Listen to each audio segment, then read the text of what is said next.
오늘은 여러분들과 함께 주기도문 계속해서 9번째 우리의 죄를 사해 주옵시며 라고 하는 부분과 관계된 회심과 회개라고 하는 제목으로 하나님의 말씀을 듣도록 하겠습니다.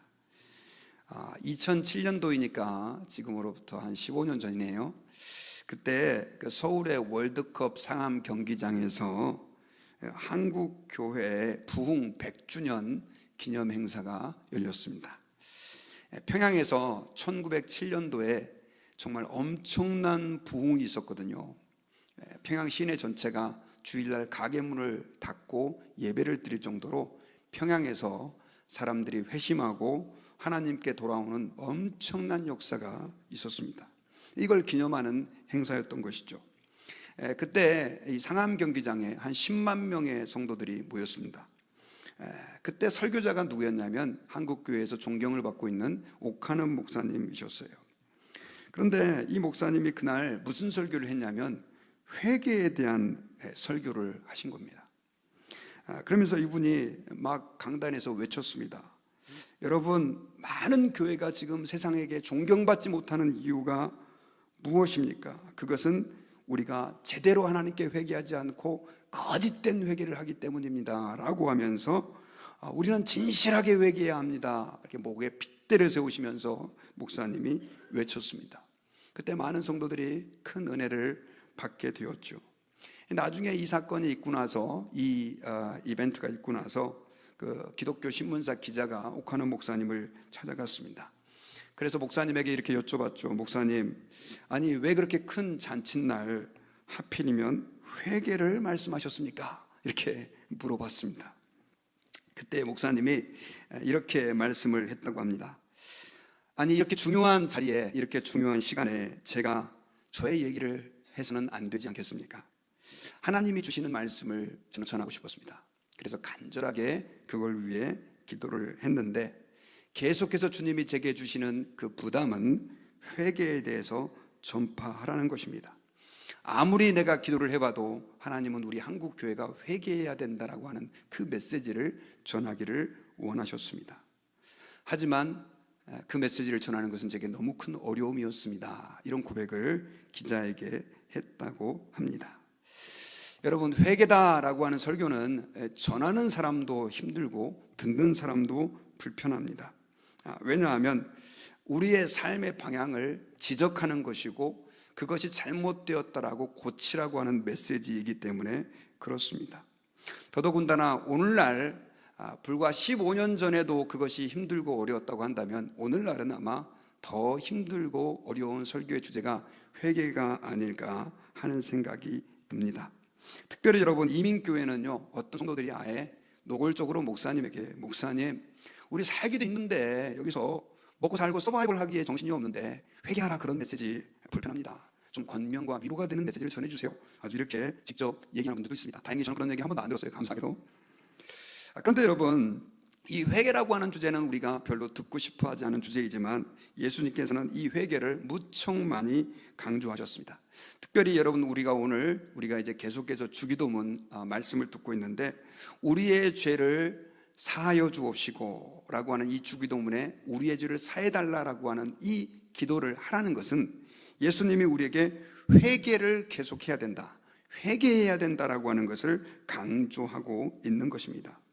특별히 예수님께서는 누가복음에서 회개하지 않으면 망한다, 너희들은 회개해야 된다라고 하는 메시지를 실로암 망대가 무너져서 죽은 18명의 사람을 예를 들어가면서 강조하셨습니다. 누가복음 13장 4절과 5절에 보니까 또 실로암에서 망대가 무너져 치어 죽은 18사람이 예루살렘에 거한 다른 모든 사람보다 죄가 더 있는 줄 아느냐? 너희에게 이르노니 아니라 너희도 만일 회개하지 아니하면 다 이와 같이 망하리라 라고 말을 했어요. 왜냐하면 이 전망대가 무너져갖고 18명이 죽었는데 사람들이 저 사람들이 죄가 많아서 그렇게 심판을 받았나 보다 라고 속으로 생각하고 있는 걸 예수님이 아시고 저 사람들이 죄가 많아서 죽은 게 아니다, 오히려 너희들이 지금 죄가 더 많다, 너네 회개하지 않으면 너희들도 다 망한다, 이 메시지를 주고 계시는 것이죠. 하지만 많은 사람들이, 특별히 오늘날 현대를 살아가는 사람들이 이 회개, 내 죄를 용서해달라고 주님께 기도하는 이 기도를 점점 더 덜하고 있고요. 또 죄에 대해서 점점 더 우리는 무감각해지는 시대를 살아가고 있습니다. 왜 그렇게 그럼 사람들이 점점 더 죄에 대해서 무감각해져 가고 있고 교회에서 점점 더 회개의 눈물이 말라가고 있을까요? 그 이유는 여러 가지가 있겠지만 그 가운데 가장 한 가지가 뭐냐면요, 특별히 복음주의적인 교회, 또 성령의 역사가 강하다고 하는 교회에도 이제는 많은 사람들이 이 회개에 대한 개념을 혼돈하고 있기 때문에 그렇습니다. 쉽게 말하면 오늘 설교의 제목인 회심이라고 하는 단어는 conversion이라고 하는 단어거든요. 회개는 영어로 repent입니다. 회심과 회개를 혼란스러워하기 때문에 그렇다는 거죠. 자, 이게 무슨 말이냐? 제가 여러분 몇 주 동안 여러분들에게 계속해서 예수님을 믿으면 우리의 모든 죄가 용서함 받았다고 말씀을 통해서 강조하고 선언했습니다. 여러분 이거 믿으십니까? 예수님을 믿으면 우리의 모든 죄가 용서받은 거 맞죠? 예, 믿으시면 한번 크게 한번 아멘 해볼까요? 아멘이죠. 아멘. 이게 흔들리면 교회 자체가 흔들립니다. 예수님을 믿으면 모든 죄가 용서받죠. 자, 그런데 예수님을 믿으면 모든 죄가 용서받았는데 회개할 필요가 있을까요? 예수님을 믿으면 우리의 모든 죄가 용서받았다고 목사님이 그렇게 외치고 반복하고 가르쳤는데 그러면 회개할 필요가 없지 않냐라고 하는 것이죠. 왜냐하면 예수님이 우리 모든 죄를 다 이미 십자가에서 용서했는데 뭐 회개가 필요하냐는 거죠. 그래가지고 여러분 이 구원파라고 하는 이단에서는요 주기도문을 안 합니다. 못하게 합니다. 왜냐하면 주기도문에 보면은 무슨 내용이 나오냐면 우리가 우리에게 죄 지은 자를 사하여 준 것 같이 우리 죄를 사하여 주옵시고 우리 죄를 용서해 달라고 기도를 하는 내용이 있단 말이에요. 그러니까 예수 믿는 사람들이 자꾸만 죄를 용서해 달라고 하는 것은 아직까지 분명하게 예수님을 제대로 믿어서 죄사함 받은 확신이 없기 때문에 하는 행동이다라고까지 구원파에서는 가르칩니다. 여러분 어떻게 생각하세요? 말이 되지 않아요? 그래가지고 여러분 한국 교회가요 많이 사람들이 이 구원파에 빠진 거예요. 왜냐하면 교회에 오면 제일 먼저 우리는 회개해야 된다고 가르치고 우리가 하나님 앞에서 회개해야 은혜 받는다, 죄사함 받는다라고 가르쳤는데 사실은 성경에 보면 예수님만 믿으면 모든 죄가 용서받거든요. 그러면 회개할 필요가 없지 않느냐, 우리는 이렇게 생각할 수 있다는 거죠. 그런데 여러분 조금 더 한번 생각해 봐야 될 게, 자, 예수님이 주기도문을 가르쳐 주실 때 하늘에 계신 우리 아버지여 이름이 거룩히 여김을 받으시오며 나라의 임하옵시며 뜻이 하늘에서 이룬 것 같이 땅에서도 이루어지리이다. 오늘날 우리에게 일용할 양식을 주옵시고 우리가 우리에게 죄 지은 자를 사하여 준 것 같이 우리 죄를 사하여 주옵시고, 이렇게 나가는 이 주기도문에 사실은 이 주기도문은 예수님이 우리에게 가르쳐 주신 기도입니다. 자, 예수님이 우리에게 가르쳐 주신 기도인데 이 기도는 예수님을 믿지 않는 사람에게 가르쳐 준 기도가 아니라 예수님을 믿는 그리고 하나님의 자녀가 된 사람에게 가르쳐 준 기도다라고 하는 거죠. 그래서 하늘에 계신 우리 아버지라라고 부른 거죠. 요즘을 말하면 예수님을 믿는 사람들이 해야 할 기도인 거죠. 그런데 예수님이 우리한테 우리의 죄를 사해달라고 기도해라 라고 주님이 주기도문을 통해서 가르쳐 주신 거예요. 믿는 우리에게. 믿는 우리는 예수님을 믿고 이미 죄사함을 다 받은 우리인데 우리에게 죄를 용서해달라고 기도하라라고 성경에서는 말씀했다라고 하는 것입니다. 자, 헷갈리세요? 안 헷갈리세요? 제가 볼 때는 안 혼돈스러운 게 이상합니다. 죄 용서함 다 받았는데 왜 우리는 하나님 앞에서 우리의 죄를 사해달라고 기도해야 할까요? 우리가 조금 더 한 번만 더 확신을 가졌으면 좋겠어요. 그건 뭐냐면 성경에서는요 예수님을 믿는 사람들은 분명히 죄사함 받았다라고 강조하고 있습니다. 자, 성경 구절을 제가 한 3개 정도 여러분들에게 보여드리려고 해요. 자, 같이 한번 읽어봤으면 좋겠습니다. 요한복음 5장 24절 시작. 내가 진실로 진실로 너에게 이르노니 내 말을 듣고 또 나 보내신 이를 믿는 자는 영생을 얻었고 심판에 이르지 아니하나니 사망에서 생명으로 옮겼느니라. 자, 믿는 자는 영생을 얻었고 심판 받아요, 안 받아요? 안 받아요. 자, 사도행전 10장 43절을 한번 읽어봅시다. 시작. 그에 대하여 모든 선지자도 증언하되 그를 믿는 사람들이 다 그의 이름을 힘입어 죄사함을 받는다 하였느니라. 자, 그를 믿는 사람들이 그의 이름, 예수님의 이름을 힘입어 죄사함을 받는다라고 말씀하고 있고요. 에베소서 1장 7절에서도 이렇게 얘기를 하고 있어요. 같이 시작. 우리는 그리스도 안에서 그의 은혜의 풍성함을 따라 그의 피로 말미암아 속량 곧 죄사함을 받았느니라. 예수님의 피로 말미암아, 십자가의 죽음으로 말미암아 속량 곧 뭘 받았다고요? 죄사함을 받으시는 거죠. 여러분, 예수님을 여러분들이 믿으시면 여러분들의 행한 바 의로운 어떤 행위가 아니라 예수님의 십자가의 피로 여러분들의 모든 죄가 다 용서함을 받은 줄을 믿으시기 바랍니다. 그러면 주기도문에서 우리 죄를 용서해 달라는 것은 도대체 무슨 의미가 있냐는 거죠. 더더군다나 나는 이미 믿었는데, 세례까지 받고 하나님 안에서 직분까지 받았는데 내가 죄사함을 위해서 기도해야 된다고 하는 것은 도대체 어떤 의미일까요? 여러분, 오늘 주기도문에서 예수님을 믿는 우리들이 죄사함을 위해서 기도해야 된다고 하는 것은 크게 두 가지의 의미가 있습니다. 어떤 의미가 있냐면, 첫 번째로는요, 예수님을 믿지 않았던 사람들이라고 한다면 그들은 예수님을 통해서 우리의 모든 죄가 용서받기를 위한 기도를 드려야 된다는 거죠. 사실 정확하게 말하면 예수님을 안 믿는 사람들은 하나님으로부터 사죄의 이 은총, 죄를 용서해 주시는 이 은혜를 누릴 만한 자격이 안 됩니다.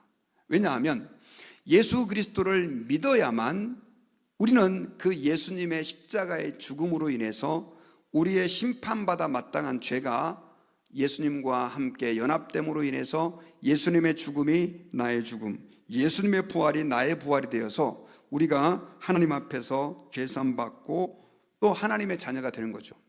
그러니까 제가 아마 지지난주에 주기도문 설교하면서 우리의 죄를 용서해 달라고 말하면서 예수님을 믿어야만 죄사함 받는다고 하는 이야기를 여러분들과 함께 나눴습니다.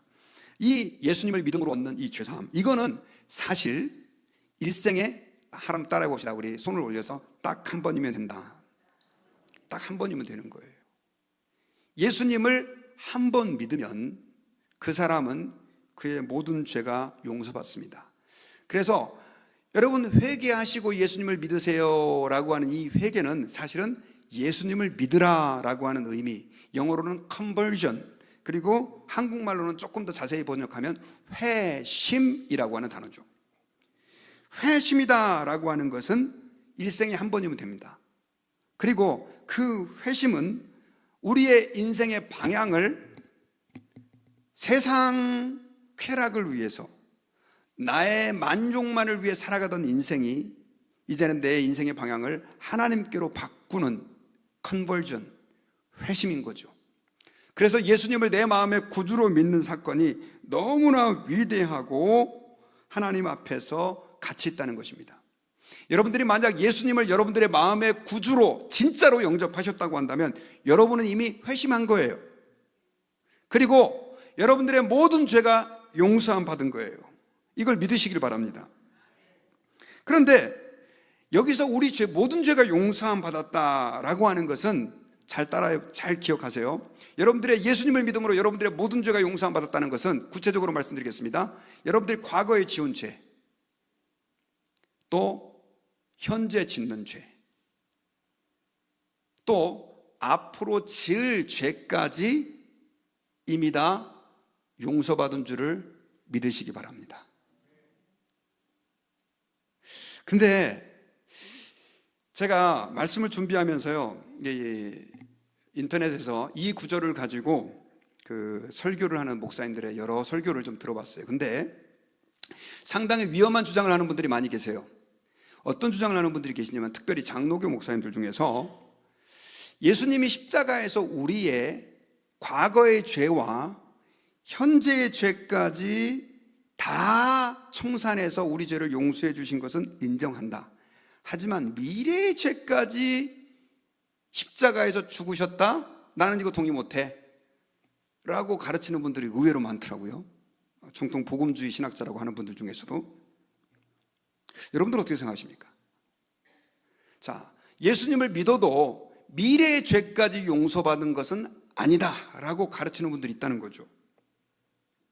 그런데 여러분, 예수님을 믿는 것이 과거의 죄와 현재의 죄와 미래의 죄까지 용서받는 것이 아니라고 한다면, 자, 과거와 현재의 죄까지만이라고 한다면 이건 심각한 문제가 빠집니다. 왜 그러냐? 자, 제가 예수님을 믿었어요. 그리고 구원받아서 주님이 나의 그 추악하고 더러운 모든 죄를 용서해 주셨다고 할렐루야 주님 찬양합니다. 감사합니다. 그렇게 해서 감사함으로 예배하는데, 그 이후에 예수님을 믿은 이후에 사람들이 죄를 지어요, 안 지어요? 예? 짓죠? 안 짓는 사람 있습니까? 예, 없죠. 죄를 짓습니다. 그러면 예수님이 우리의 믿을 때까지의 죄만 용서해 주셨다고 한다면 앞으로 죄 지면 이 사람 천국 가요, 지옥 가요? 지옥 가죠. 그래서 많은 목사님들이 이렇게 얘기하더라고요. 그래서 회개해야 되는 겁니다, 여러분. 회개 안 하면 지옥 갑니다. 이렇게 생각하는 분들이 많이 계세요. 지금 제가 무슨 말을 하고 있는지 잘 이해가 가시죠? 그러면 이분은 회개하는 것이 구원의 조건이라고 가르치는 거예요. 근데 여기는 좀 문제가 있습니다. 만약에 예수님을 믿은 내가 매일매일 매 순간마다 죄를 지을 때마다 회개를 했는데 갑자기 심장마비로 죄를 짓고 회개하기 전에 죽었어요. 자, 그분의 논리대로 간다면 회개를 못하고 죽었어요. 자, 천국 갑니까, 지옥 갑니까? 지옥 가죠. 회개를 안 했으니까. 그 죄는 사함받지 못한 거예요. 자, 여러분, 이렇게 가르치는 분들이 많이 계세요. 죄송합니다. 아니에요. 예수님의 십자가의 구원의 은혜가 왜 위대하냐면, 우리의 과거에 지은 죄, 현재에 지은 죄, 앞으로 여러분들이 지을 죄까지도 전부 다, 제가 가끔씩 쓰는 말이 싸그리 몽땅 전부 왕창. 예, 싸그리 몽땅 전부 왕창. 주님이 다 십자가에서 죽으셨다는 거예요. 그래서 은혜라고 말하는 것입니다. 은혜라고. 은혜. 여러분, 이거 믿으셔야 돼요. 그러면 더 헷갈리죠. 예수님이 내 모든 죄를 위해서 죽으셨는데 이게 과거와 현재와 미래의 죄까지 다 예수님이 십자가에서 죽으셨다면 더더욱 우리는 회개할 필요가 있어요, 없어요? 없죠. 그래서 아까 말씀드렸던 것처럼 여러분, 이 구원파가 좀 잘못된 이유는 과거 죄, 현재의 죄, 미래의 죄까지 예수님 죽었다는 것까지는 다 가르쳐요. 그런데 이제 회개할 필요가 없다는 거예요. 다 예수님이 우리 모든 죄를 위해서 죽으셨으니까. 그러면 예수님이 잘못 가르친 건가요? 너희는 이렇게 기도해라. 우리의 죄를 사해 주옵시고. 여러분, 어떻게 생각하세요? 그리고 예수님만 그런 게 아니에요. 사도 요한은요, 우리가 죄가 없다고 하면 거짓말하는 자래요. 오늘 본문에 보니까 요한일서 1장 8절 9절을 같이 한번 읽어봅시다. 자, 시작. 만일 우리가 죄가 없다고 말하면 스스로 속이고 또 진리가 우리 속에 있지 아니할 터이요. 9절. 만일 우리가 우리 죄를 자백하면 그는 미쁘시고 이로우사 우리 죄를 사하시며 우리를 모든 불의에서 깨끗하게 하실 것이요.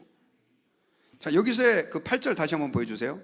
8절에 보니까 우리가에서의 우리는 예수님을 믿는 하나님의 사람들이에요. 예수님을 믿는 사람들이 죄사함 다 받았다고 하는데 죄가 없다고 말하면 우리를 속이고 우리 속에 진리가 없는 거래요. 이것도 무슨 얘기예요? 여러분, 성경이 헛갈리는 이유가 바로 이런 이유 때문이에요.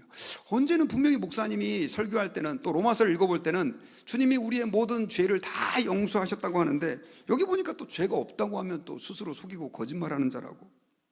그리고 9절에 보면 우리가 우리 죄를 자백하면, 회개하면 주님이 우리 죄를 사해 주신다는 거죠. 이게 도대체 무슨 얘기냐? 여러분, 이건 이렇게 이해하셔야 돼요. 오늘 되게 중요한 얘기하는 겁니다. 잘 들으셔야 됩니다, 여러분. 자, 예수님을 믿는 여러분들은 제가 여쭤볼게요. 죄가 있어요, 없어요?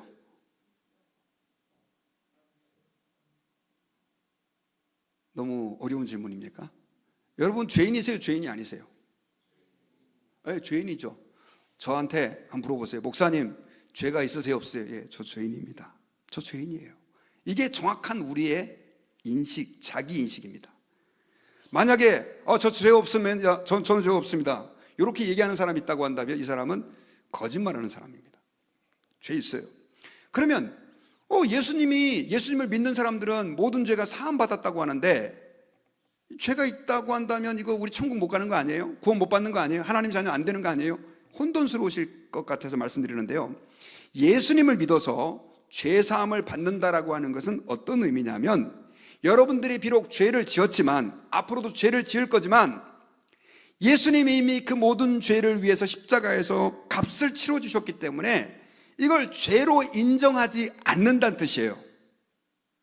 죄를 지었지만 주님이 나를 죄인으로 인정하지 않는 거예요. 이게 은혜인 거예요.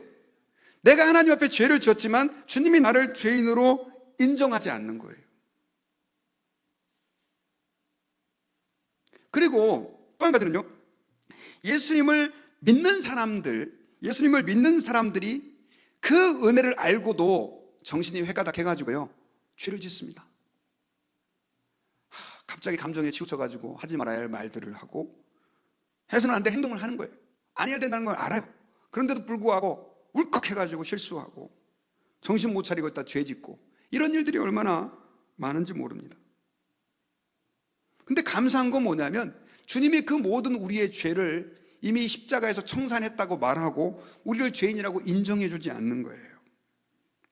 자, 그러면 왜 예수님은 그럼 우리에게 회개하라고, 왜 우리의 죄를 용서해 달라고 기도하라고 말씀하셨느냐? 그 이유는요, 우리가 예수님을 믿는 사람들이 실수로 또 충동적으로 이 짓는 죄가 우리를 지옥으로 끌고 가진 않습니다.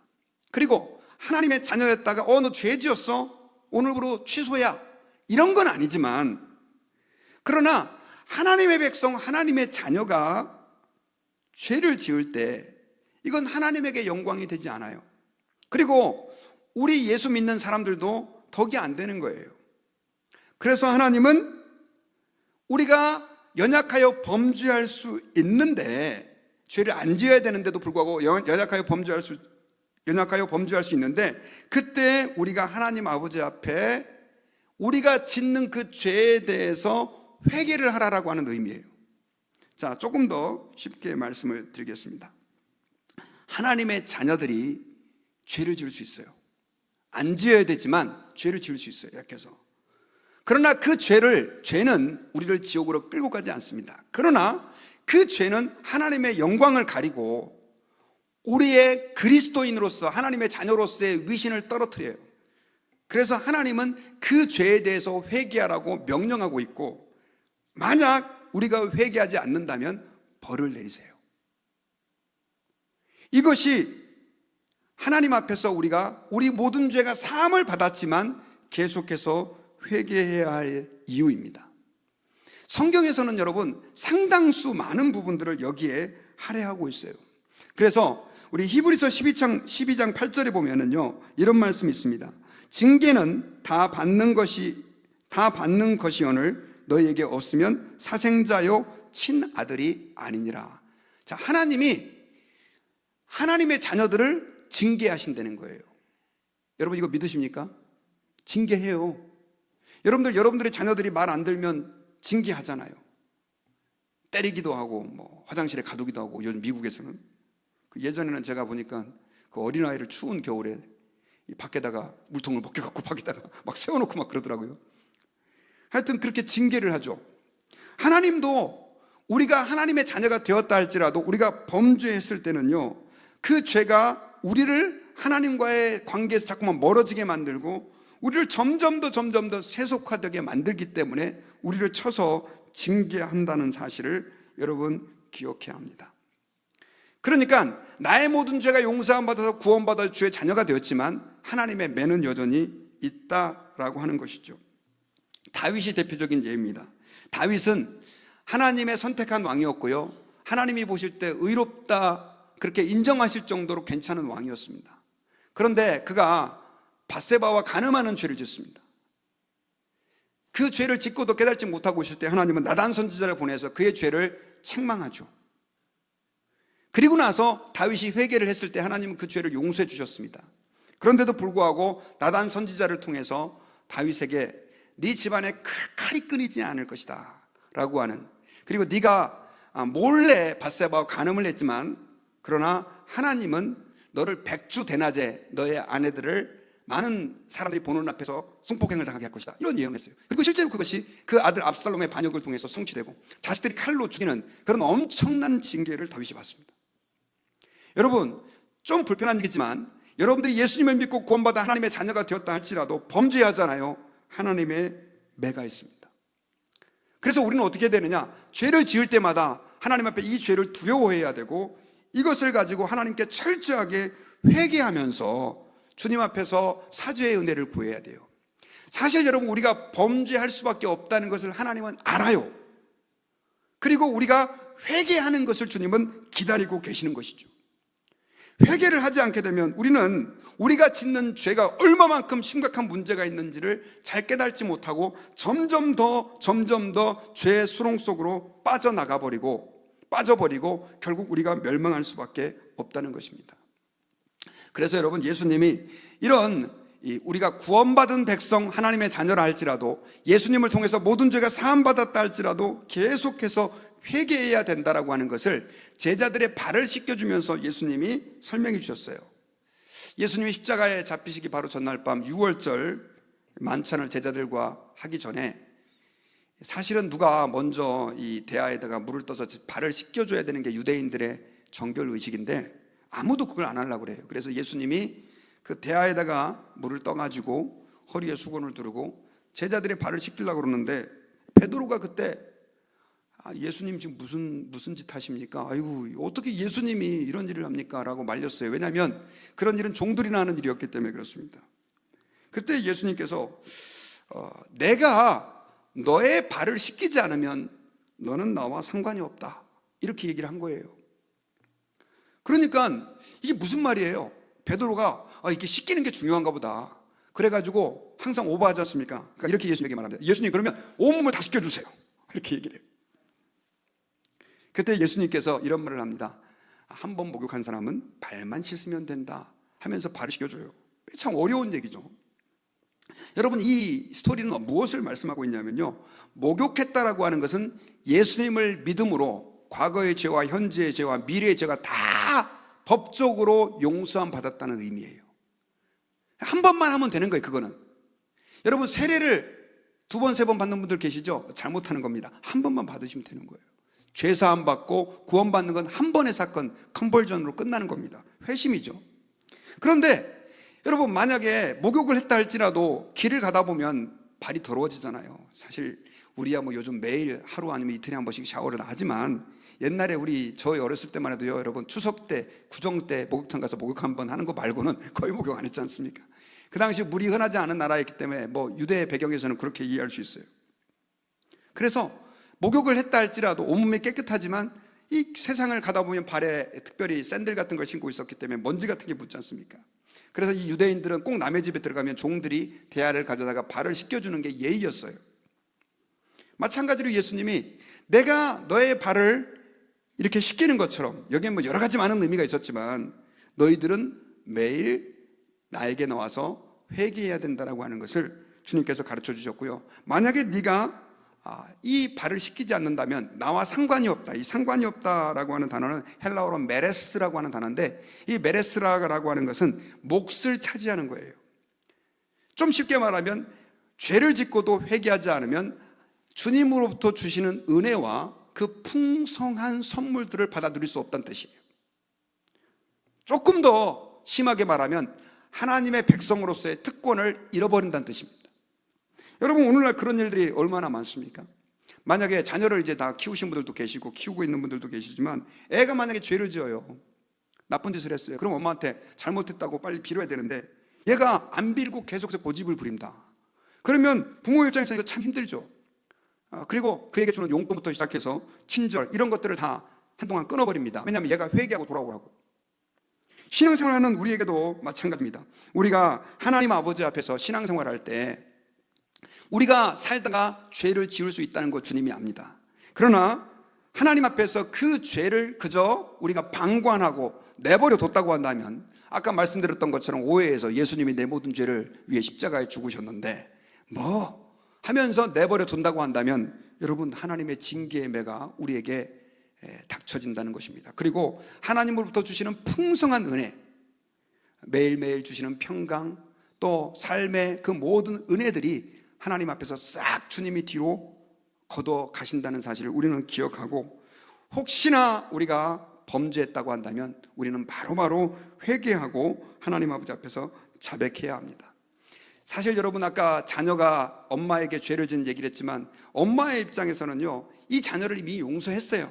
그렇잖아요.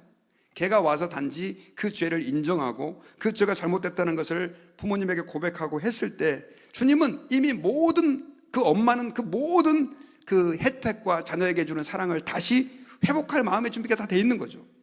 하나님도 마찬가지입니다. 하나님은 우리 같은 죄인을 위해서 이미 예수님의 십자가를 통해서 모든 죄를 다 용서해 주셨던 거죠. 그러니 살면서 이 짓는 죄 가지고 주님이 내가 얘를 잘못 선택을 했나? 내가 얘를 지옥으로 다시 보내야 되나? 이런 생각하지 않으신다는 거죠. 이미 주님은 용서했다는 거죠. 그러니 우리는 어떻게 해야 되느냐? 하나님 아버지 앞에서 계속해서 회개하고, 또 하나님과의 이 관계가 죄로 인해서 소원해지지 않도록 우리는 하나님 아버지 앞에서 늘 회개하고 우리의 죄를 자백하는 삶을 살아야 됩니다. 자, 그렇다고 한다면 어떻게 우리가 하나님 앞에서 회개해야 할까요?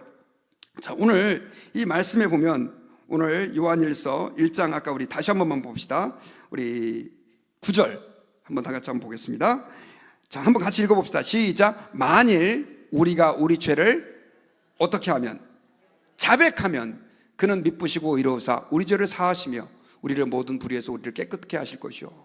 자, 이거는 우리가 예수 믿는 사람들이 살면서 짓는 죄를 얘기한다고 그랬죠. 자, 우리가 우리 죄를 어떻게 하면?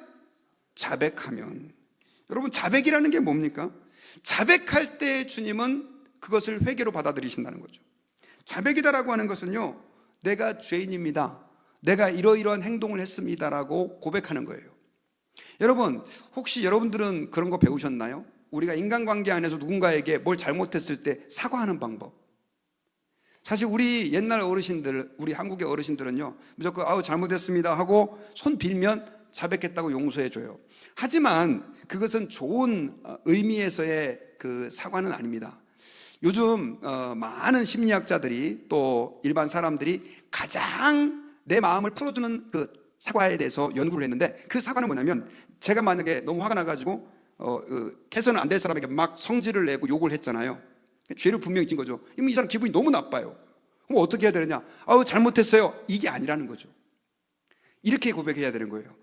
내가 그때 너무 화가 나가지고 성질을 냈네요. 그리고 당신에게 절대 해서는 안 되는데 욕을 했네요. 제가 잘못했습니다 라고 하는 거예요. 이게 자백입니다. 특별히 여러분, 시편에서 다윗이 51편에서 하나님께 그 자기의 죄를 회개하는 기도를 드리는데, 그는 긴 구절들의 이런 자백들이 많지만 51편 5절에서 이렇게 하나님 앞에 회개합니다. 내가 죄악 중에서 출생하였으며 어머니가 죄 중에서 나를 잉태하였습니다 라고 말하면서 내 자신이 완전히 죄덩어리다라고 하는 것을 하나님 앞에 고백하면서 회개하고 있어요. 여러분, 우리가 하나님 앞에서 회개한다라고 하는 것은 하나님, I'm sorry, 잘못했습니다, 이것만이 아니에요. 여러분들이 행여나 말로 다른 사람을 비판했다면, 하나님, 제가 그때 정신이 나가가지고 다른 사람을 막 비판하고 헐뜯고 그런 죄를 졌습니다. 제가 누구를 너무너무 미워한 마음을 지금도 품고 있네요, 하나님. 이런 식으로 하나님 앞에서 우리의 죄를 고백하면서 자백할 때 주님이 우리의 죄를 용서해 주시는 거예요. 왜 자백이 중요하냐면, 자백이라고 하는 것은 내가 했던 행동과 그 죄의 선을 긋는 것입니다. 내가 비록 이 죄를 실수하여 했지만, 연약한 육신을 가지고 있어서 나도 모르게 이런 행동을 했지만 이것은 하나님 잘못된 행동이었습니다라고 선을 긋는 거죠. 선을 긋는다고 해서 나와 죄가 분리되는 건 아니지만, 그렇게 함으로 인해서 우리는 소위 말하는 sanctification, 성화의 과정을 통해서 우리가 거룩해지는 과정을 밟게 된다라고 하는 사실을 기억해야 합니다. 여러분, 회심은 평생에 한 번이면 됩니다. 예수님은 인생에 단 한 번만 믿으면 되는 거예요. 물론 그것은 옛날에 한 번 믿는다는 게 아니라 지금도 계속 믿고 있는 현재의 상태를 얘기하는 건데, 그런데 회개는 매일매일 순간순간마다 반복해야 합니다. 죄를 짓고도 회개하지 않으면 우리의 마음은 돌처럼 굳어져서 그 죄가 죄인 줄도 모르고 예수님이 나를 위해서 십자가에서 죽어주셨다는 사실조차도 그 감격이 모호해지고 사라지게 돼요. 그래서 하나님의 자녀이지만 부끄러운 구원이라는 말 들어보셨습니까? 나는 예수님을 분명히 믿어요. 하지만 믿으면 구원받겠죠. 그러나 그 사람이 이 땅 가운데에서 거룩한 삶을 살지 못하고 하나님 앞에서 의로운 삶을 살지 못한다면 그 사람은 하나님의 영광을 가릴 것이고 많은 사람들에게 하나님을 손가락질 받게 할 것이고 그 사람의 인생 또한 이 땅에서 욕먹고 방황하는 인생을 살 수밖에 없다는 사실을 기억해야 됩니다. 아유, 목사님 구원받는 게 소중한 거 아니에요? 그게 뭐 중요해요? 이건 아주 무식한 소리입니다. 왜냐하면 애를 낳는데 나는 애를 낳았으니까 이걸로 끝이야. 사람이 태어났잖아. 망나니로 살든지 도둑질하든지 지 마음대로 살아가지고 사람들에게 욕을 먹고 손가락질 받든지 이게 전 별로 안 중요합니다. 이렇게 말하는 사람 없을 거예요. 우리가 예수님을 믿어서 하나님의 자녀로 거듭나는 것 너무 중요해요. 하지만 주님은 마태복음 5장에서 하나님 아버지의 온전하심과 같이 너희가 온전하라고 말씀했습니다. 주님이 왜 우리에게 십계명을 주셨는 줄 아세요? 십계명 지켜서 천국 가라, 그게 아니에요. 여러분, 십계명 지켜야 천국 간다라고 주장하는 사람 있으면 그 사람은 끊으세요. 이단입니다. 십계명 지켜서 우리 구원받는 거 아니에요. 그리고 십계명 온전히 지키는 사람도 없습니다. 저도 다 못 지켜요. 왜 십계명을 주셨느냐? 십계명은 너희 하나님의 자녀들이 최소한 이 바운더리는 벗어나지 말아야 되지 않냐. 그리고 행여나 우리가 실수해가지고 바운더리를 벗어났어요. 미워하면 안 되는데도 불구하고 미워하면 살인했다, 십계명 6계명 어긴 거 아닙니까? 근데 사람이다 보니까 미워할 수 있어요. 그럼 아이고 하나님 제가 잘못했습니다, 회개하는 거죠. 간음도 마찬가지죠. 꼭 직접적인 어떤 성적인 관계를 맺어서 간음이 아니라 성경에서는 마음에 음욕을 품은 자가 간음했다고 얘기를 하고 있으니 십계명이 이게 사실 얼마나 어렵습니까? 그런데 그 모든 계명들은 우리로 하여금 죄를 깨닫게 해서 하나님 자녀들은 이 선은 넘어가면 안 돼 라고 바운더리를, 경계를 만들어 주신 것입니다. 그러므로 여러분, 우리가 하나님 앞에서 신앙생활하면서 예수님을 믿고 구원받고 우리의 모든 죄가 사함받았다는 것을 우리는 감사하면서 특별히 매일매일 우리가 살면서 짓는 우리의 이 죄에 대해서 우리는 회개하고 하나님 앞에서 행여나 그런 마음들을 품고 있다고 한다면 다 주님께 내려놓고 자백하고 이미 우리 죄를 용서해 주신 십자가의 보혈로 우리의 과거의, 현재의, 미래의 죄까지 용서해 주신 그 주님 앞에 우리 죄를 내려놓을 때 주님은 우리를 회복하시고 우리 가운데 은혜를 베풀어 주신다는 사실을 믿으시기를 주의 이름으로 축원합니다. 아까 옥하는 목사님이 그분이 이런 얘기를 했습니다. 사람은 회개를 통해서 깨끗해집니다. 그것은 성결, 거룩함이라고 부릅니다. 그 성결은 형식적인 회개를 통해서는 절대로 이루어질 수 없습니다. 진실한 회개를 통해서만이 가능합니다 라고 얘기를 했습니다. 여러분들은 얼마만큼 회개하는 사람이십니까? 하나님 앞에서 죄를 짓고도 혹시 회개할 줄 모르는 굳은 마음을 가지고 있지는 않은가요? 오늘 여러분들 오늘 이 시간의 말씀을 우리가 다시 한번 기억하면서 여러분들이 하나님 아버지 앞에서 정말 철저하게 회개하지 않은 죄가 있다면 한번 내려놓고 하나님, 이 죄가 하나님과 우리 사이를 혹시 가로막고 있지는 않습니까? 제가 회개합니다. 저를 회복시켜 주시고 저를 다시 붙들어 주십시오. 우리를 향한 진노의 채찍을 걷어주시고 다시 한번 은혜의 자비를 물붓듯 부어주옵소서. 기도하는 우리 모든 성도가 되시기를 주의 이름으로 축원합니다. 기도하겠습니다.